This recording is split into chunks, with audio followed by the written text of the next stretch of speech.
মেয়েকে মেয়ে হিসেবে ভালো লাগে, স্ত্রীকে স্ত্রী হিসেবে ভালো লাগে। চরিত্রহীন যারা তারা কথাকে উল্টো দিক টেনে নেয়। কারণ মুহাম্মদ নিজেই বলেছে আমি নারী আসক্ত, কন্যা নাউজুবিল্লাহ।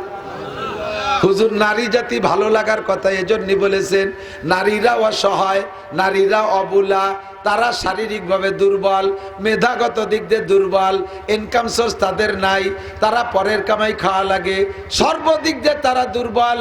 বাচ্চা পেটে গর্ভধারণ করা লাগে, ডেলিভারি যন্ত্র তাদের উপভোগ করা লাগে, 2-2.5 বছর রাতে ঘুম নেই, বাচ্চাকে দুধ খাওয়ানো লাগে, 2-3-5 বছর পর্যন্ত বাচ্চার পেশাব পায়খানা পরিষ্কার করা লাগে, সংসারে সব মানুষের কামড় তার সহ্য করা লাগে। একজনে রুটি খাইতে চায় তারে রুটি বানাই দেয়া লাগে, আর একজনে ভাত খাইতে চায় তারে তাই রান্না করে দেয়া লাগে, একজনে ডাল খেতে যায় তারে তাই দেওয়া লাগে, আর একজনে ডিম ভাজা খাইতে চায় তারে তাই দেয়া লাগে। চতুর্মুখী কামড়, শ্বশুরের কামড়, শাশুড়ির কামড়, দেওরের কামড়, ননদের কামড়, স্বামীর নির্যাতন, সব দিক দিয়ে মহিলারা বড় দুর্বল। এই জন্য নারী জাতিকে আমার খুব মায়া লাগে। তবে এর ভিতরে ক্লাসিফিকেশন আছে। নারীদের ভিতরে আমার রেস্তায় যারা যেমন দাদিকে দাদি হিসেবে, নানিকে নানি হিসেবে, মাকে মা হিসেবে, স্ত্রীকে স্ত্রী হিসেবে ভালো লাগে। তোরা চরিত্রহীন, চরিত্রহীন আমাদের এলাকায় বলে নিজে যেমন আন্নাস আরবিতে বলে ইয়াকিসুল মারউ আলা নাফসিহি, যার চরিত্র যেমন সে অন্য মানুষকে সেরকম মনে করে। কথা কয় না? এক পুকুরে রাতের বেলা, রাত 3টের দিক, 3 জনে 3 কোনায় গোসল করে। একজন গোসল করে, তার অভ্যাস প্রতি রাত্রে গোসল করে তাহাজ্জুদ পড়ে। আর একজন গোসল করে, তার ফরজ গোসল তাই। আর একজন গোসল করে চুরি হইরে আইছে, গায়ে মাটি মাখাইছে, তাই ধোয়ার জন্য নাতি আইছে। 3 কোনা 3 জন যার যার কায়দায় গোসল করতেছে। কেউ তো আর আইসে কয় না দোস্ত কি গোসল হয়েছে একসাথে হইনি, এই কয় নাকি? 3 কোনায় 3 জন গোসল করে। তো যিনি তাহাজ্জুদ পড়ার জন্য গোসল করে উনি খুশিতে বাগবাগ, আলহামদুলিল্লাহ, এলাকায় শুধু তাহাজ্জুদ আমি একাই পড়ি না, আরো 2 বান্দাও পড়ে, তারাও গোসল করে তাহাজ্জুদ পড়ে। অথচ একটা চোর, যে চোর সে কয় এ চুরি খালি আমি একা হরি নে, ওই যে 2 জন আইছে ওরাও। যে লোকটা ফরজ গোসল করে সে কয় এ কাম খালি আমি একা করি না, ওই তো ওই 2 জন ওই আইছে। কথা কোন ঠিক না? তে ইয়াকিসুল মারউ আলা নাফসিহি। অমুসলমান চরিত্রহীন যারা, তারা নারী আসক্ত, মা বোন ভেদাভেদ নাই, যেখানে যা পায় সেখানে অন্যায় করে। তারা তাদের ভাষাও যেমন তাদের কাজও তেমন। আমার নবীর এই কথাটা তারা তাদের অনুযায়ী সেইভাবে ব্যাখ্যা বিশ্লেষণ করে। আমরা নারী আসক্ত, ফ্রি সেক্স অনুমতি দিয়েছি, মুহাম্মদও নারী আসক্ত নিজেই বলছে। একটু বলবেন না নাউজুবিল্লাহ? আমার নবী ব্যাখ্যা দিয়েছেন কি কইয়া, আমি ক্লাসিফিকেশন করে ভাগ ভাগ করে যে যে স্তরের নারী আমি তাকে সেইভাবে ভালোবাসি। অবশ্য এই সময় যেদিন হুজুর এই কথাটা বলেন সেদিন হুজুরের স্ত্রী খাদিজা বেঁচে নেই। আর এর আগে খাদিজার পরে আয়েশার আগে হুজুর কেউ বিয়েও করেন নাই। 2-3টা বছর গেছে হুজুরের স্ত্রী শূন্য অবস্থায়। হুজুর এর মধ্যে বললেন হুব্বিবা ইলাইয়া মিনাদ দুনিয়া সালাস, 3টে জিনিস ভালো লাগে, তার মধ্যে 2 নম্বর মহিলা ভালো লাগে। 3 নম্বর ওয়াকুররাতু আইনি ফিস সালাত, আমার চোখের শীতল নামাজের মধ্যে। নামাজে দাঁড়াইলে চক্ষু ঠান্ডা হয়ে যায়, নামাজে দাঁড়াইলে টেনশন মুক্ত হয়ে যায়, নামাজে দাঁড়াইলে ক্ষুধা নিবারণ হয়ে যায়, নামাজে দাঁড়াইলে দুশ্চিন্তা মুক্ত হয়ে যায়, নামাজে দাঁড়াইলে আল্লাহকে দেখতে পাই, নামাজে দাঁড়ায় আল্লাহকে দেখলে আমার চক্ষু ঠান্ডা হয়ে যায়। একটু বলেন না সুবহানাল্লাহ। ফাকামা আবু বকরিন, সঙ্গে সঙ্গে আবু বকর দাঁড়িয়ে গেলেন। ফাকালা সাদাকতা ইয়া রাসূলুল্লাহ। আবু বকরের নাম সিদ্দিক। আবু বকরের নাম সিদ্দিক, সেদেকের থেকে আসছে, সেদেক মানে সত্য। আবু বকর সিদ্দিক দাঁড়াইয়া নবী পাকের কথাকে সত্যায়িত করেন সব জায়গায়, এই জন্য তার উপাধি সিদ্দিক। ফাকালা সাদাকতা ইয়া রাসূলুল্লাহ, ও ওগো আল্লাহর নবী, আপনি সত্য কথা বলেছেন, জীবন ভরে আমরা দেখেছি আপনি আতর সুগন্ধি পছন্দ করেন দেখেছি, আপনি নারীদেরকে অত্যন্ত মহাব্বত করেন দেখেছি, আপনার নামাজের মধ্যে বিনয়ী আর নম্রতা দেখেছি, নামাজের মধ্যে লম্বা লম্বা কিরাত আর রুকু দেখেছি, এই তিনটে গুণ সত্যই আপনার মধ্যে আছে। এবার আবু বকর কয় হব্বিব, এ যুবক আমার দিকে আল্লাহ মনে রাখবা, কিতাবে খুঁজে পাইতে তোমার জীবন শেষ হয়ে যাবে, আর কিতাব পড়াপড়ির দিনও শেষ হয়ে গেছে, প্রত্যেকের হাতে মোবাইল এসে গেছে, পড়ালেখার নেশা শেষ। কতক্ষণ না কেন মোবাইলের মধ্যে যেই নেশা, পড়ার মধ্যে সেই নেশা নাই, আর লেখাপড়ায় বাস হয়ে গেছে, আহিয়ালা বাস হয়ে গেছে লেখাপড়ায়, কাজেই ভরিলে মুনিশি হতে পারবা না। দুই এক কথা যদি কই একটু মনে রাখো, সারাটা জীবন লেখাপড়া করে এ পর্যন্ত প্লেটে করে গুছাই এনে সামনে দেই, 2 প্লেট নিয়ে যাবা, ধুয়ে মুছে খাতে পারবা। আবু বকর বলে হুব্বিবা ইলাইয়া মিনাদ দুনিয়া সালাস, ওগো আল্লাহর নবী আমারও 3টে জিনিস ভালো লাগে। আবু বকরকে আমারও 3টে ভালো লাগে। বলো আবু বকর তোমার 3টে কি? 1 নম্বরে আন-নাজরু ইলা ওয়াজহিকা, আপনার নুরানি চেহারার দিকে 24 ঘন্টা চেয়ে থাকতে মনে চায়। আপনার চেহারার দিকে তাকায়া থাকবো, মাসের পর আমি সেহরি ইফতারি ছাড়া রোজা রাখতে পারি, আপনার চেহারার দিকে তাকাইলে আমার ক্ষুধা থাকে না, আমার পেরেশানি থাকে না, আমার টেনশন থাকে না, আমার দুঃখ থাকে না, আমার কোনো চিন্তা থাকে না, শুধু ওই নুরানি চেহারার থেকে আমি বরকত নিতে থাকতে পারি। বছরের পর বছর আমি রোজা থাকবো না খাইয়া, আমি এটা পারি। আপনার চেহারার দিকে তাকাই থাকতে মনে চায়। ওয়া ইনফাকু মালি আলা আমরিকা, 2 নম্বরে আপনার হুকুমে, আপনার হুকুম হবে আবু বকর মাল দাও, আবু বকর মাল দাও, আপনি খালি বলবেন আমার জীবনে যা অর্জন করেছি সব আপনার হুকুমে খরচ করে দিতে পারি। কথা এসে যায়, বলা লাগে, কষ্ট হচ্ছে। তবুকের যুদ্ধ ইসলামের ভিতরে আল্লাহর নবীর জামানায় সবচাইতে ব্যয়বহুল যুদ্ধ ছিল তবুকের যুদ্ধ। বিশাল যুদ্ধ, সাহাবায়ে কিরামদেরকে নিয়ে নবী যুদ্ধে যাবেন, এর আগে মাল লাগবে। হুজুর সাহাবায়ে কিরামদের ভিতরে বললেন, তোমরা এই তবুকের যুদ্ধে কে কি চাঁদা দিবা? হযরত উসমান গনি সর্বপ্রথম দাঁড়াইছিলেন সেদিন, হুজুর কালেকশন করতেছে। হযরত উসমান গনি কয়, নামাজে আবু বকরের সাথে পারি না, রোজায় পারি না, নবীকে মোহাব্বত করেও পারি না, কোনো ইবাদতে আবু বকরের সাথে পারি না, তবে আজকে একটা খেলা হবে। আবু বকরের তো মাল নাই, বাংলাদেশে খেলা হবে, কলি আবার কথা চলে যায় অন্যদিক। আবু বকর উসমান বলে আজকে খেলা হবে। কয় আবু বকরের কি মাল আছে তা তো আমি জানি, ওমরের কি মাল আছে তা জানি, উন্ডা 2 জনকে আজকে ফেল করাবো। হযরত উসমানের মাল ছিল কেমন? সিরিয়ার থেকে উসমানের উটের মালের বহর রওনা দিছে, 3000 কিলোমিটার মদিনা। সিরিয়ার থেকে উট মাল সহ রওনা দিছে, একটা উটের লেজ আর একটা উটের মুখ এমন করে মিশে মিশে সামনের উটটা মদিনায় পৌঁছে গেছে 3000 কিলোমিটার, পিছনের উটটা এখনো সিরিয়া ত্যাগ করতে পারে নাই। কি পরিমাণ মাল! এমন করে বিভিন্ন রুটে আবু ওসমানের ব্যবসা। উসমান কয় তবুকের যুদ্ধে আজকে খেলা হবে, আবু বকর ওমর আজকে ফেল করাবো। উসমান কয় হুজুর আমার যত সম্পদ সারা দেশে আছে সমস্ত মালের 3 ভাগের 1 ভাগ আমি একা তবুকের যুদ্ধে দিলাম। হযরত উসমান তবুকের যুদ্ধে যেই পরিমাণ মাল দিয়েছিলেন, একা উসমানের মালে তবুকের যুদ্ধের মতো 10টা যুদ্ধ পরিচালনা করার পরও মাল থেকে যাবে, এত মাল দেশে উসমান। তবে টোটাল সম্পদের 1/3, 3 ভাগের 1 ভাগ 33%। হযরত ওমর বলে হুজুর তাহলে আমি কি দেব? বলবো না, আমি বাড়িতে আসি। হযরত ওমর বাড়ি যাইয়া 2টা লুঙ্গি বিছাইছে, পুরো বাড়ির সব মাল এক জায়গা কইরা, সমস্ত মালের অর্ধেক ভাগ কইরা 2 লুঙ্গিতে 2 টুপলা বাঁধে 2 বাব্বেটা মাথায় কইরা এনে ঢেলে দিছে। ওমর তুমি কি আনছো? কয় হুজুর পুরো বাড়ির সম্পদের অর্ধেক নিয়ে আসছি। পার্সেন্ট হয়েছে 50%। কত? 50, 50%। আবু বকর কয় হুজুর আমি বাড়িতে আসি। আবু বকর বাড়ি যাইয়া সংসারের সমস্ত মাল গুছাইয়া একটা লুঙ্গি বিছাইয়া শুধু প্রত্যেকের পরনের কাপড় টুক বাদে আর বাকি যা ছিল থালবাটি পরিষ্কার করার জন্য আমাদের গোপালগঞ্জে ভাষায় কয় যে সাইনা মাজনি, আমাকে ওইদিকে কয় 10 মাইল। এই মাজনি 10 মাইল পর্যন্ত সব দিয়ে টুবলার মধ্যে বাঁধে আবু বকরের এক বোঝা হইছে। এইটাই নে হুজুরের সামনে বস্তা খুলে দেশে দেখে সংসারে কিছু আনতে বাকি নেই। আবু বকর আনছে সংসারে সব, ওমর আনছে অর্ধেক, উসমান আনছে 3 ভাগের 1 ভাগ। তবে উসমানের 3 ভাগে যা হইছে সারা মদিনা গুছায় তা হবে না। দোস্ত এবার আপনার বিবেচনা দিয়ে বলেন, আবু বকর দেশে 100%, ওমর দেশে 50%, 50, উসমান দেশে 33%। যদিও উসমানের মাল সবচাইতে বেশি, তবে পার্সেন্টে জিতে গেছে কে?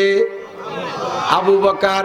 কিছু বাড়ি তুই আসে নাই। হুজুর বলেন আবু বকরের নিজের যে পরনের কাপড়টা ছিল তাও তার মধ্যে, তাহলে উনি পরলেন কি? হাদিসে 2 রকম পাওয়া যায়, খেজুরের পাটি পরছেন অথবা সালার একটা শর্ট পরছে। সব মালাইনে নবী পাকের কাছে দিয়ে বলে কিসসা খালি কই বাজান, জীবন ভরে শোনেন, নিজের ভিতরে তৈরি করেন, এমন একটা স্বভাব তৈরি করতে হবে। নবী পাক বলে আবু বকর এদি সব নিয়ে আসো, বাড়ি কি রেখে আসছো? আবু বকর কয় सारे दुनिया देख भी सब रह गए मेरे लिए, सारे दुनिया देख भी सब रह गए मेरे लिए, एक खुदा मेरे लिए एक मुस्तफा मेरे लिए, एक खुदा मेरे लिए एक मुस्तफा मेरे लिए। সব দেওয়ার পর আমার সব রয়ে গেছে, আমার এক আল্লাহ আর আমার এক নবী থাকলে আমার সব আছে। আল্লাহ। ও দোস্ত, আবু বকর জুমার নামাজ পড়তে যায়, নবী পাক ঘর থেকে রেডি হয়েছেন। নবী জুমার নামাজের খুতবা দিতে যাওয়ার সময় জিব্রাইল বডিগার্ডের দায়িত্ব পালন করতেন। জিব্রাইল এসে নবীকে ঘর থেকে মসজিদে নববীতে নিয়ে যায়। আজকেও জিব্রাইল আইছে মসজিদে, আসার পরে বলছে জিব্রাইল হুজুরকে, হুজুরে বাসায় আসে আগাই নিতে। জিব্রাইলের পরনে দেখে একটা সালার শর্ট। হুজুর কা জিব্রাইল, তুমি তো জিব্রাইল এমন জীর্ণ শীর্ণ পোশাক কোনোদিন পরো না, আজকে কেন সালার শর্ট? জিব্রাইল জবাব দিলেন, ওগো আল্লাহর নবী, খালি আমি একাই সালার শর্ট পরি নাই, আসমানের নিচে জমিনের উপরে যত ফেরেশতা, সকল ফেরেশতাকে আল্লাহ অর্ডার করেছে সালার শর্ট পরতে। কেন? কয় যান মসজিদে যে দেখেন আপনার আবু বকর সংসারের সব মাল তবুকের যুদ্ধে দিয়া, পরনের কাপড়টা খুলে দিয়া সালার চট পরে মসজিদে আসে। আবু বকরের পোশাক দেখে আল্লাহ অর্ডার করেছে, ও ফেরেশতারা আজকে সবাই আবু বকরের স্মরণে সালার চট পরবা।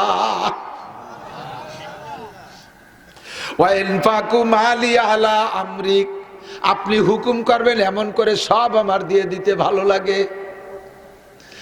এক মহিলা দৌড়ে আসছে, ছোট্ট একটা বাচ্চা নিয়ে আসছে, একটা কন্যা সন্তান নিয়ে আসছে, ছোট্ট দুধের বাচ্চা। এসে কয় ইয়া রাসূলুল্লাহ, এটা নেন যুদ্ধের জন্য।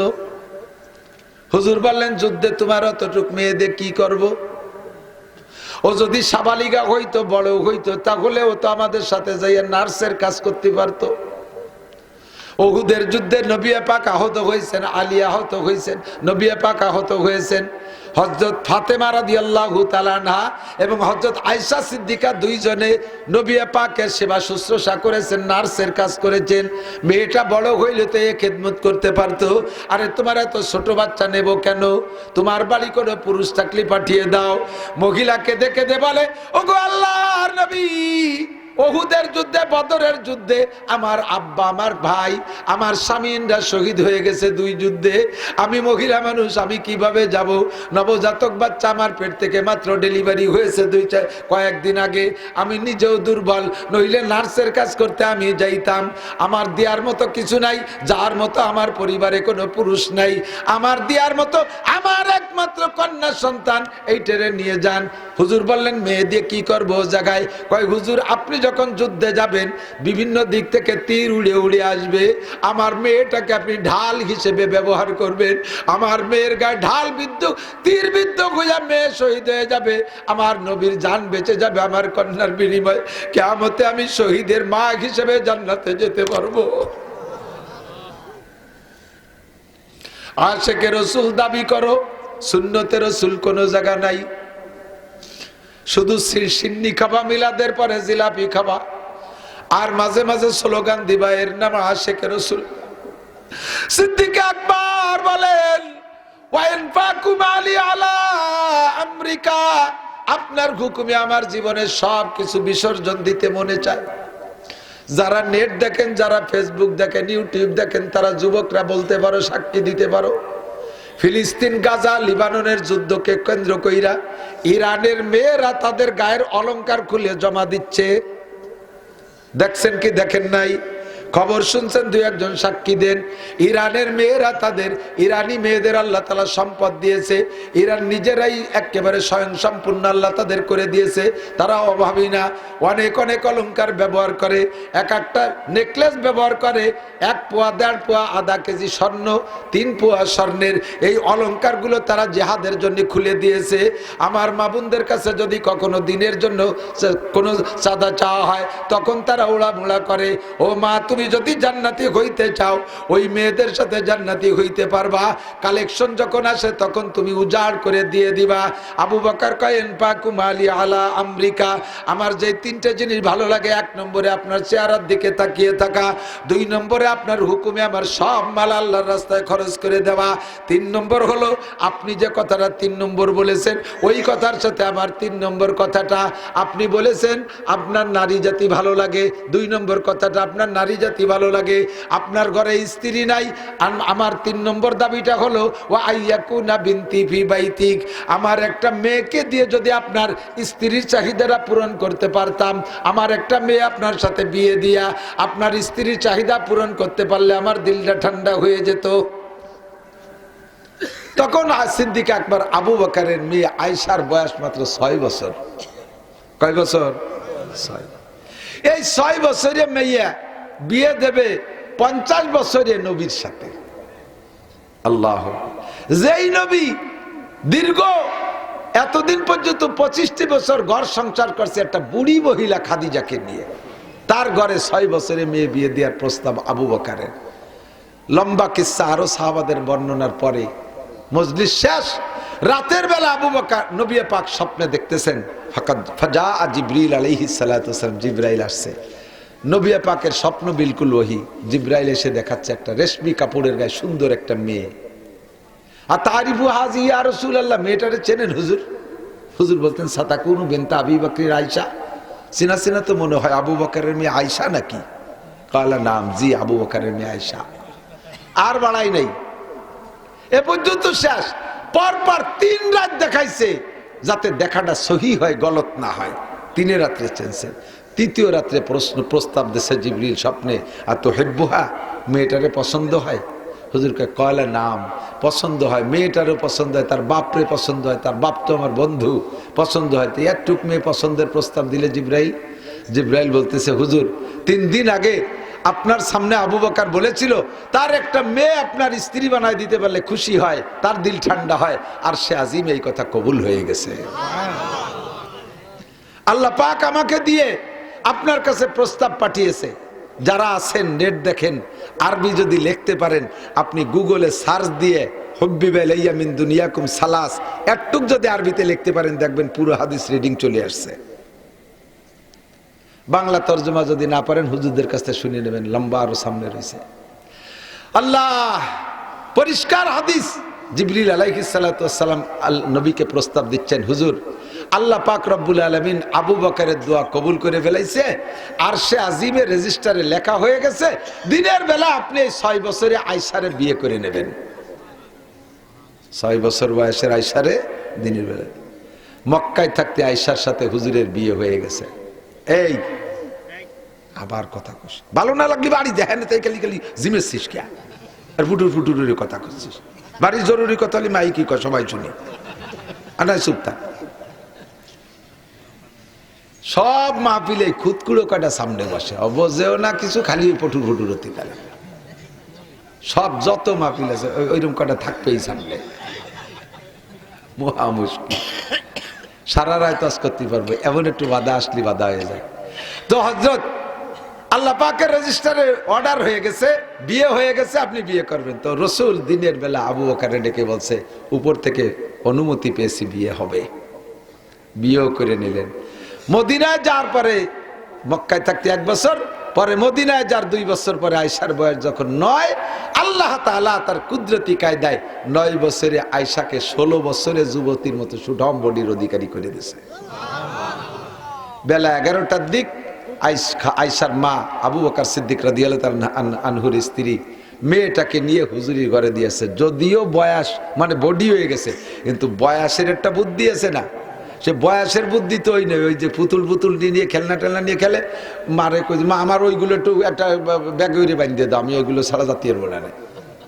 যাইয়া হুজুরির ঘরে ওই খেলনা মেলনা নিয়ে গেছে। ছোট মানুষের ঘুম বেশি, এই বয়সে ঘুম বেশি হয়। আমার একটু একটা মেয়ে আছে 8-9 বছর বয়স, সকালবেলা মক্তবে যাবে, ওর পাকা পাকা কথা কয় ছোটবেলা থাকতে যে সময় আমি কোলেছিলাম ওই সময় আমি এই ভোরে একটু ঘুমালি, আমার মা একটু কাজ করতে পারতো, সেই সময় আমার ঘুম ভেঙে যেত, আমি কানতাম, আম্মুরে বিরক্ত হতাম। আর এখন সকালবেলা ঘুম ভেঙে গেলে একটু মক্তবে যাতিবে, তা মোটে ঘুম ভাঙ্গেই না, মক্তবে যাতেই পারি। এই বয়সে ঘুম বেশি। আয়েশা নবীর ঘরে যাইয়া এই 9 বছরের মেয়েকে আল্লাহ এত জিরাকি, এত বুদ্ধি আর এত হুঁশিয়ারি, এত জ্ঞান দান করেছে। নবী পাকের সম্পূর্ণ রুচি আয়েশা কন্ট্রোল করে যখন যা লাগবে তখন তা পরিবেশন করা শিখে গেছে। স্বামীকে যেভাবে খেদমত করা দরকার সেইভাবে খেদমত করে মডেল তৈরি করছে। কিন্তু ঘুমের প্রভাব মাঝে মাঝেই রুটি বানাবো বলে আটা সেনতে যাইয়ে সে আটা সেনা আটার মধ্যে 8 জন রয়েছে, আয়েশা কাইতে ঘুমিয়ে রয়েছে। খালি ঘুমাইলেই সজাগ হয়ে যাচ্ছে, হাতের মধ্যে ছাগলে আটা খাইয়ে চলে গেছে, তাও উনি টের পাইনি। আল্লাহু আকবার। নবী একদিন বলতেছে, আয়েশা আমি একটু তোমার সাথে রুটি বানানোর কাজে শরীক হতে চাই, রুটি বানানোর কাজে শরীক হব। তো ঠিক আছে হুজুর আপনি বানাই দেন, আমি সেকি। তো হুজুর বলতেছে, না আয়েশা তুমি বানাই দাও, আমি সেকি। তা আয়েশা বলতেছেন, না হুজুর আপনি বানাই দেন, আমি সেকি। হুজুর বলতেছে, আয়েশা আমি যদি রুটি বানাই দেই তাহলে ওই রুটি কিন্তু তুমি সেকতে পারবা না। কয় দেখা যাক হুজুর। কি কয়, এত তাও আগুন, ধাও আগুন, এতে আমি সেকতে পারবো না। হুজুর একটা রুটি বানাই দিছে, হাতে করে ডলে একটা রুটি বানাই দিছে, ঘন্টার পর ঘন্টা জাল দিয়ে যাচ্ছে, সে রুটির কোনো গরমই হয় না, রুটির চেহারাই পাল্টে না। পরে বলতেছে, হুজুর ঘটনা কি? আয়েশা এই আটা আমার সাথে ছোঁয়া লাগছে, মুহাম্মদুর রাসূলুল্লাহর হাতের সাথে যার ছোঁয়া লাগে সেটা আগুনে তাকে কোনোদিন স্পর্শ করে না। যার কারণে হুজুরের চাচাজান খাজা আবু তালেব জাহান্নামে যাবে, চির জাহান্নামী, 1 সেকেন্ডের জন্য জান্নাতে যাবে না। আবু তালেবের সারাগার কোনো জায়গা আগুন স্পর্শ করবে না, শুধু পায়ে থাকবে আগুনের জুতা। সাহাবায়ে কেরাম জিজ্ঞেস করলেন, হুজুর কারণ কি? কারণ হলো আমার এই চাচা আমার ছোটবেলা থেকে মাথায় করছে, মাথার উপরে উঠেছে, এই জন্য মাথায় আগুন লাগবে না। মুখের সাথে মিছে চুমো খাইছে, মুখে আগুন লাগবে না। পিঠে করে কত ঘুরছে, এই জন্য পিঠে আগুন লাগবে না। বুকে জড়ায় ধরছে, এই জন্য হাত বুকে লাগবে না। রানের সাথে কোলের পর আমারে বসায় রাখছে, এই জন্য ওখানে আগুন লাগবে না। আমার চাচা মোহাব্বত করে কোনোদিনও আমার গায়ে পা লাগায় নাই, যদি একবার রাগ করিও 2টা লাথি দিত তবু আমার চাচার পায়ে জুতো ভরানো হতো না। আমার নবীর সাথে ছোঁয়া লাগলে সে গায়ে আগুন লাগে না। কন্যা সুবহানাল্লাহ। ওই সময় নবীর সামনে বৈশা আবু বকর এরকম চেহারার দিক তাকায় ঘন্টার পর ঘন্টা থাকতে পারে, তাহলে নবী পাকের ডাকে ময়দানে যে গলা কাটাই দেওয়া অনেক সহজ না? সে সময় ডাক দেবে আর চলে যাব, যুদ্ধ করব। আবু বকরে হজে যারা গেছেন তারা বলতে পারবেন, হয়তোবা নাও বলতে পারেন। সাধারণ পাবলিক হজে যে এগুলো খোঁজে না। হযরত আবু বকরের বাড়ি বাবে আব্দুল আজিজ, মক্কা থেকে, মক্কার মসজিদ থেকে বেরোইতে যে বাবে আব্দুল আজিজের আমার আন্দাজে যা দক্ষিণ পাশ মিসফালা রোডে যাইতে নামতে এপাশে ওই যে ঘড়ি টাওয়ার দেখে না, বিরাট একটা জমজম টাওয়ার, তারই কেবলই পশ্চিম পাশে ওই জায়গা বিশাল বিল্ডিং আবু বকর সিদ্দিক রাদিয়াল্লাহু আনহুর বাড়ি, একতলার ভিতরে অনেক বড় নামাজের জায়গা, ওই হেরেম শরীফের জামাতের সাথে জামাত মিলিয়ে দেয়। এই বিশাল জায়গা 1 বিঘে হবে, 52 শতাংশের বিঘের 1 বিঘে জায়গা, ওইটা ছিল আবু বকরের বাড়ি। এখন ওই জায়গার দাম কি জানেন? 1 ফুট জায়গা কিনতে 1 ফুট স্বর্ণ লাগে, তাও বিক্রি করার কেউ নাই। এত বড় দামি জায়গা ফেলাই থুয়ে রসুলের সাথে মদিনায় যাইয়া মুসাফির হয়ে রয়েছে, ঘর নাই, বাড়ি নাই, জায়গা নাই, জমি নাই, খাবার দাবার কিচ্ছু নাই, কোনো ব্যবস্থা নাই। এইটা করা রসুলের সাথে থেকে সম্ভব। হুজুর বলেন, তোমরা যারা আমার সামনে আসো, অনুকূল পরিবেশে আসো, গলা কাটাই দিয়া যত সহজ আমার সামনে থাইকা একটা জামানা আসবে, সে সময় হাতের নখ কাটা অত সহজ হবে না, হাতের নখ কাটা অত সহজ হবে না। যুবক যুবতী শুয়োরের মতো নখ রাখে, দেখছেন না? কি লোকের সুগন্ধির মতো রক, ওরে যদি কই নখ কাট, কয় না, এই নখ দিলে নিব বানাবো। উনি নখ দিয়ে কলমের নিব বানাবে। জীবনে কেউ কোনোদিন দেখছেন নখ দিয়ে কলমের নিব বানায়? সেই কলম দিয়ে লেগে পড়িয়ে একটা ক্লাস পাস করছে, একটা লাইন লেখছে? শয়তানি। নখ, মরা নখ যদি বড় হয়ে যায়, এই মরা নখ যদি এক সপ্তাহের চেয়ে বেশি বড় হয়ে যায়, তাহলে ওই মরা নখের গোড়ার ভিতরে পানি পৌঁছয় না, অজু গোসলের পানি স্বাভাবিকভাবে পৌঁছয় না, খিলাল ছাড়া।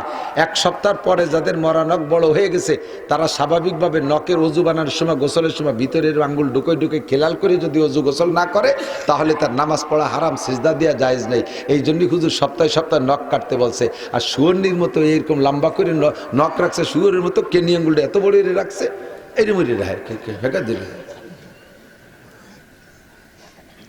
24টা ঘন্টা। তুই যুবক, নিশ্চয় তোর কোনো না কোনো কারণে গোসল ফরজ হইছে, তোর ওই মরা নখের ভিতরে পানি দিস নাই ঠিক মতো, এই জন্য তুই 24 ঘন্টা না পাক, তোর ফরজ গোসল আদায় হয়নি। ফরজ গোসলের সময় শরীরের এক চুল পরিমাণ জায়গা যদি শুকনো থাকে, তাহলে গোসল আদায় হয় না, নামাজ হবে না। সিজদা দিলে বেঈমান হয়ে যেতে পারে, ঈমান নষ্ট হয়ে যেতে পারে। হুজুর বলেন, আমার সঙ্গে তাইকে গলা কাটাই দেওয়া যত সহজ, আখেরি জামানায় সুন্নতের অনুসরণ করে নখ কাটানো অত সহজ হবে না। আমার সাথে তাইকা গলা কাটাই দেওয়া যত সহজ, আখেরি জামানায় দাড়ি রাখা অত সহজ হবে না। যুবকে যদি দাড়ি রাখে, তার সমসাথীরা তারে ব্যঙ্গ করে। কলেজে পড়া যুবক যদি দাড়ি রাখে, তাহলে সাথীরা কি কয়, এ তুই স্যাক খাইছিস নাকি? স্যাক বোঝেন? প্রেম করে ব্যর্থ হওয়ার নাম হলো স্যাক খা। সুবহানাল্লাহ। প্রেম করে ব্যর্থ হলে এরপরে দাড়ি রাখা সুন্নাত। এই দাড়ির নাম শেখা দাড়ি। যুবকের দাড়ি রাখলে যুবকরা তার কাছে শেখ খাইছিস। যুবক স্বামী যদি দাড়ি রাখে, স্ত্রী তারে খেপায়, তোমার আমার বর চাচার মতো দেয়া যাচ্ছে। তাহলে কিভাবে দাড়ি রাখে কন দিতে? কলেজে পড়া যুবক ছেলে দাড়ি রাখছে, তার মা তারে খেপায়, তোর বাপ আজ সাবালে গলে না, তুই বুড়িয়ে গেলি কেন? তোর বাপ আজ দাড়ি রাখে না, সাবালে গলে, ছেলে বুড়িয়ে গেছে। কথা কন ঠিক না? যেই সময় সুন্নতের উপরে এত বড় আলাই বালাই, বড় লোক ধনী মানুষ একখান গাছের ডাল দিয়ে যদি মেসাক করে, সমসাথী বড় লোকরা ব্যঙ্গ করে, ফকির হয়ে গেছে, বিরাস কেনার পয়সা নাই, ওখানে থাল পাইতে বসো, পয়সা দেবানি, তাই দিয়ে বিরাস কিনে নে। ভালো করে মনে রাখেন, 1 কোটি টাকা দিয়ে বিরাস কিনবেন আর 1 লক্ষ টাকা দিয়ে পেস্ট কিনবেন, 1 মাস পর্যন্ত মাজবেন, খোদার কসম আইতকন নেকি হবে না। আইতকন বোঝেন? একটা নেকি রাত দেখলে আমাকে ওইদিকে আইতকন, পুয়াডা নেকি হবে না। আর আশাইল গাছের একখান ডাল ভাঙ্গি একটা মাপ মতো সুন্নতি মেসাক মানে একটা ঘষা দেবেন, 100 শহীদের সওয়াব পাবেন। সুন্নতের পর আমল করলে ব্যঙ্গ করে, ঠাট্টা করে। অনুকূল পরিবেশ না প্রতিকূল পরিবেশ, এই মুহূর্তে সুন্নতের পর আমল করলে এমন নাকি। ও দোস্ত, বলতে যে অনেক দূরে সরে চলে আসছি। আল্লাহ পাক রব্বুল আলামিন আমাদেরকে দুনিয়ায় পাঠিয়েছেন, যাহা কিছু চাইবো কার কাছে চাবো? নবীর কাছেও চাওয়া জায়েজ নাই। নবীর কাছে চাও। বাংলাদেশে যারা পীর সাহেবের কাছে অনেক ভক্ত পীরের মাজারে যায়, পীরের মাজারে যায়, সিজদা দেয়, মুনাজাত করে, পয়সা হলে হজে তারাও যায়। যদি কেউ একা একা যেয়ে থাকে না, না দেখে থাকে না, যদি দেখেও থাকে না, মনে নাই, চলেন আমার সাথে, আমি রমজানে উমরায় যাব, আমি প্রমাণ করে নিয়ে আসবো আপনাকে। বাঙালি হাজিরা যাইয়া ওই জায়গা রসুলের রওজায় যাইয়া রসুলের রওজার দিক ফিরে হাত তুলে মোনাজাত করে। সঙ্গে সঙ্গে সৌদি আরবের পুলিশরা ওই জায়গা দাঁড়াইয়া বাহুডা ধরে ফিরে দেয়, আর মুখে বলে, ইয়া হাজা হাজা শেরেক, ইয়া হাজা হাজা শেরেক, ও হাজি সাহেব, রসুলের রওজার দিকে ফিরে হাত তুলে মোনাজাত করা শিরিক। ইস্তাকবিল ইলাল কিবলা, কাবার দিকে ফেরো। ওয়াইজা সালতুম ফাসআলুল্লাহ, কিছু চাইতে হলে আল্লাহর কাছে চাও। লিমা তাসআলু ইনদা মুহাম্মদ, মুহাম্মাদের কাছে কেন চাও? লা শাইয়া ফি ইয়াদিহি, মুহাম্মাদের হাতে কিছুই নাই। কুল্লু শাইইন ফি ইয়াদিল্লাহ, সবকিছু আল্লাহর হাতে, কাজে চাইতে হলে আল্লাহর কাছে। জোরে বলেন কার কাছে? আরে প্রেসিডেন্টের কাছে চাইয়ে লাভ নাই, প্রধানমন্ত্রীর কাছে চাইয়ে লাভ নাই, নেতাদের কাছে বহুত চাইছি, নেতারা কিছুই দেয় না, বরঞ্চ সরকারি মাল পাইলে খাইয়ে দেয়া নিজেরা গোল হয়ে যায়। বাংলাদেশের সব শোকালাগে কাছে থেকে কাড়ি কুড়িয়ে নিয়ে বিল্ডিং বানাইছে কানাডা। কোন দেশে? কানাডা। আমাকে এই শোকালাগের কাছ থেকে লুটে ফুটে নিয়ে কানাডা বিল্ডিং বানাইছে। আমরা কিছু পাই না, চোখে দেখি না। মরিচের দাম 500 টাকা, আলুর দাম 80 টাকা, পেঁয়াজের দাম 150 টাকা, জিরায় হাত দেয় কদুর দাম 200 টাকা, যাতে হাত দেয় তাতেই দাম। তেলের দাম বাড়তেই আছে, চিনির দাম বাড়তেই আছে। আমরা না খেয়ে মরি। এই দেশের টাকাটা নিয়ে যায় কানাডা। যারা কানাডা নিয়ে যায় তারা আমাকে কিচ্ছুই দেবে না, তাদের চোখে কোনোদিন আমরা পড়বো না। কথা কন ঠিক কি ঠিক না? যিনি দেখবেন সামিউম বাসীর, আমার আল্লাহ শোনেও দেখে।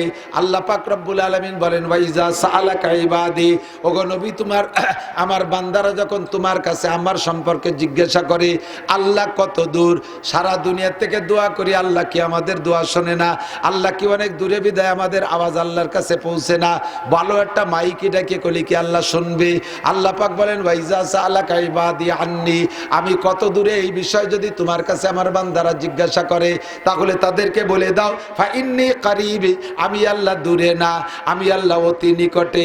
কত নিকটে? সূরা আকের মধ্যে বলেন আল্লাহ কাবা নাহনু আকরাবু মিন হাবলিল ওয়ারিদ, আমি তোমার শাহরগের চাইতে নিকটে। জোরে কন্না সুবহানাল্লাহ। কাজে উদুনি আস্তাজিব লাকুম, আমার কাছে বলো আমি শুনি। গুনগুন করে বলো, ফিসফিস করে বলো, রাতের অন্ধকারে বলো, পাহাড়ের গুহায় গিয়ে বলো, লেপের তলে শুয়ে শুয়ে বলো, কম্বল মুড়ি দিয়ে বলো, বাগানের মধ্যে দাঁড়ায় বলো, যে জায়গা থেকে যেভাবেই বলো, আমি আল্লাহরে বলতে জোরে মাইক লাগবে না। নবী পাক একবার বলছেন নারায়ে তাকবীর, সাহাবায়ে কিরাম জোরে বলে উঠছে আল্লাহু আকবার। হুজুর বলেন ইরবাউ আলা আনফুসিকুম, অত জোরে আল্লাহু আকবার কওকা, অত জোরে বললে নিজের হার্টে কষ্ট হয়, মাথার উপরে প্রেসার পড়ে। তুমি যাকে আল্লাহু আকবার বলে বলতেছো সে বয়রা না, সে বয়রা না, সে শোনে না তা না, আস্তে বললেও শোনে, জোরে বললেও শোনে। কথা বলেন ঠিক কি ঠিক না? তবে মুনাজাত জোরে বলার চাইতে আস্তে বলাই ভাষাগত দিক দিয়েই দাবি করে। আরবিতে কয় মুনাজাত, মুনাজাত হলো আরবি শব্দ, দোয়া বা মুনাজাত। দোয়া মানে ডাকা, আর মুনাজাত মানে আরবিতে মুনাজাতের শব্দের অর্থই হলো কানে কানে কথা বলা। বুঝতে পারিনি? মুনাজাত মানে কি?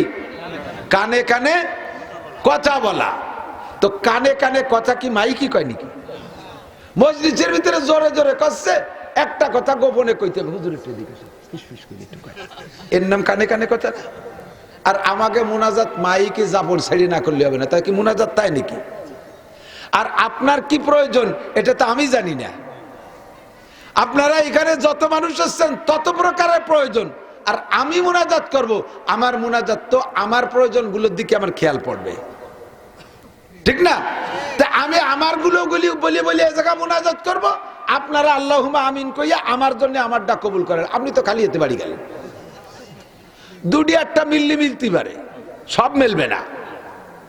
আর সব কথা হুজুরে যে বলানোও যায় না। আপনার একটা মাইয়ের বয়স 39 বছর, আপনার নাম কালামুল্লাহ, মাইয়েটার নাম কাজলি, চেহারা আলকাতরাতুন নিসা, ধুবসা কালা, বতি হইয়া আর পাইয়ে গেছে 39 বছর বয়স। এই মাইয়েটার বিয়ে হয় না, বুড়ো এখন মরে মরে বাপ, কত চিন্তে কন্ত, মাথায় ঠাঠা পড়তেছে না? কারণ আমি বড় হুজুর, আজকে আমার করে হুজুর এই মজলিসের মধ্যে আমার মাইয়েটার বিয়ে সম্পর্কে একটু দোয়া হলেন। আমি কইল আল্লাহ কালামুল্লাহর মাইয়ে কাজলি আলকাতরার মতো কালা, বয়স 39 বছর, তারে তুমি কাল সকালে বিয়ের ব্যবস্থা করে দিও। সবাই আমিন কইলেন। কাল সকালে কাজলি বাড়িতে ঘরেতে বাইরেতে পারবে। এ তুই সেই কাজলি? কালামুল্লাহর কাকা আপনার মাইয়ে? কাকা রাস্তায় হাঁটতে পারবে না। আর পরের মেয়ের জন্য আমি অত মোহাব্বতের সাথে দোয়াও করব না। আমার মেয়ের বিয়ে বাকি থাকলে আমি যেভাবে বলবো, আপনার মেয়ের জন্য তো আমার ওই মায়া না। মসজিদে নামাজের পর ইমাম সাহেব কেন মোনাজাত করে না, এই নিয়ে একদল আদা জল খাইয়ে নামে। মোনাজাত করতেই হবে। যদি ভিড়ে মোনাজাত বাদ দাও হুজুর, তাহলে তোমার চাকরি খেয়ে দেবো। এইগুলো সভাপতি, সেক্রেটারি, কমিটির লিডাররা রেডিও যে ওত পাইতে রয়েছে, খালি একটা দিন মোনাজাত মিস করলি হয়, সেই দিন দেবো চাকরি ছুটইয়া। হুজুর কয় মোনাজাত যদি করতে হয় তাহলে করার মতোই করবো। হুজুর এবার আরবিতে মোনাজাত করে, আর সবাই তো আল্লাহুম্মা আমিন কয়। হুজুর আরবিতে মোনাজাত করে আল্লাহুম্মা খুজ আদাই, সবাইকে আল্লাহুম্মা আমিন। আল্লাহুম্মা জালজিল আকদামাহুম, আল্লাহুম্মা শাত্তিত শামলাহুম, আল্লাহুম্মা মাজ্জিদ জামাহুম, আল্লাহুম্মা সাফিদ উজুহাহুম, আল্লাহুম্মা ফুল্লা হাদ্দাহুম, আল্লাহুম্মা দাম্মির দিয়ারাহুম, আল্লাহুম্মা খর্রিব বুনিয়ারাহুম, আল্লাহুম্মা খালিব বাইনা কালিমাতিহিম, আল্লাহুম্মা খুজুম আকজাজিজি মুক্তাদির। এই কয়েকে দোয়া দিছে আর সেই কয়জন আল্লাহুম্মা আমিন করছে। কি কইছে জানেন ইমাম সাহেব? আল্লাহ যে কয়টা আমার পিছনে লাগছে তুমি সেই কয়টার পিছনে লাগো, আর সেই কয়টাই কয় আল্লাহুম্মা আমিন। ঠিক আছে আল্লাহ লাগো। আল্লাহ যে কয়টা আমার চাকরি ছুটানোর জন্য এই যে বইছে আছে ওই কয়টার মুখ কালা করে দাও। আরবিতে কয়, ওরা কয় আল্লাহুম্মা আমিন। ঠিক আছে আল্লাহ দাও। আল্লাহ এই কয়টার মধ্যে মতানৈক্য সৃষ্টি করে দাও, গ্যাঞ্জাম বাধাই দাও। ওরা কয় আল্লাহুম্মা আমিন দাও গ্যাঞ্জাম।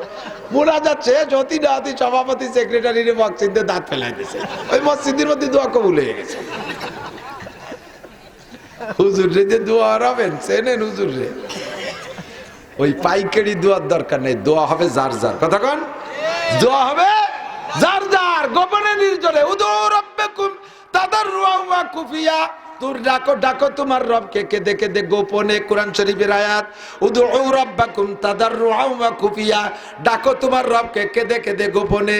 সব মানুষ যখন ঘুমিয়ে আছে, আল্লাহর নবী বলেন রাজুলুন যাকারাল্লাহ খালিয়ান ফাফাজাত আইনা, সমস্ত মানুষ ঘুমিয়ে আছে, একা একা শেষ রাত্রে উইঠা আল্লাহকে বুঝোই বলবেন আল্লাহ দেখো এখন কেউ আসে নাই।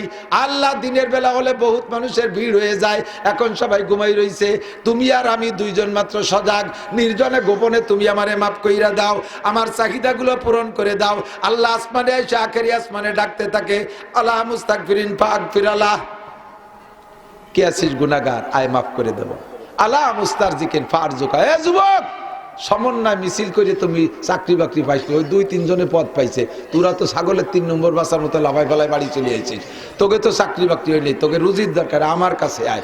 ওই ডাকা যে ভালাই হবে না, হাসিনের খেদাইছো তবুও চাকরি পাও নাই, ডাক্তার ইউনুস আইসে তো তোমাকে চাকরি দেই নেই, ও কেউ দেবে না।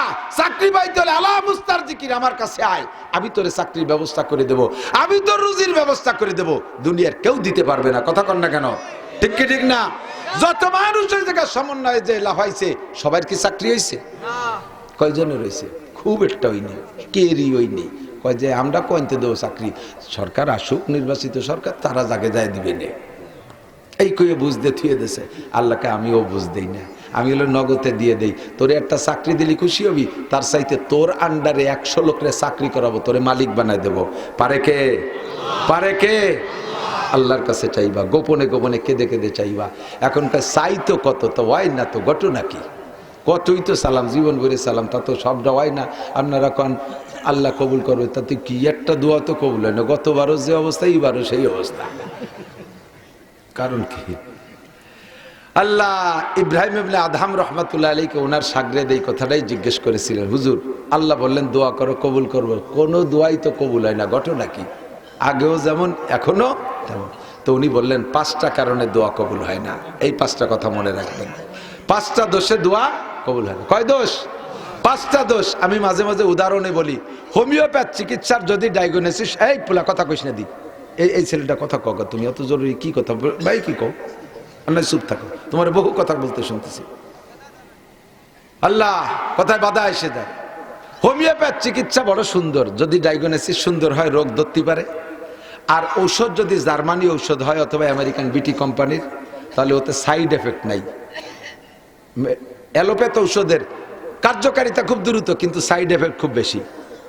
ব্যথার ঔষধ খাবেন, 1 ঘন্টার মধ্যে ব্যথা সারিয়ে যাবে, গ্যাসে ব্যাট ফুলে চিতে হয়ে পড়ি থাকবে, দম ছাড়তে পারতে যায় না। তাহলে সারলো একটা, বানায় আর 3টে 5টা। প্রত্যেকটা ঔষধের গায়ে লেখা থাকবেন যে এই ওষুধে এই উপকার, তবে এইটা এইটা এইটা এইটা এইটা এইটা জায়গা ক্ষতি হয়ে যাবে, লাস্টে যে ক্যান্সার হয়ে যাবে। হোমিওপ্যাথ আবার এই গুণ আছে, সাইড এফেক্ট নাই, সাইড এফেক্ট নেই, উপকার হয়। কিন্তু ওর চরম একটা দুর্বলতা, সেটা হলো হোমিও ঔষধ খাইয়ে, পিঁয়াজ খাইলে, রসুন খাইলে, মাটির নিচের তরকারি খাইলে, গরুর গোশ, হাঁসের গোশ, হাঁসের ডিম, ইলিশ মাছ, চিংড়ি মাছ, এইগুলো খাইলে, এই কি বলে তেঁতুল খাইলে, টক খাইলে হোমিওপ্যাথের ক্রিয়া শেষ হয়ে যায়, আর কাজ করে না। তো ইব্রাহিম ইবনে আদহাম বলেন দোয়া করলে আল্লাহ কবুল করবে, কথা ঠিক, কিন্তু দোয়া করে যদি তোমার ভিতরে 5খান তেঁতুল খাত হয়, তাহলে দোয়া কবুল হবে না। 1 নম্বর তেঁতুল। দোয়া করো ঠিক, আল্লাহ ওয়াদা করছে কবুল করবে, কিন্তু কবুল না হওয়ার 1 নম্বর কারণ, তুমি আল্লাহ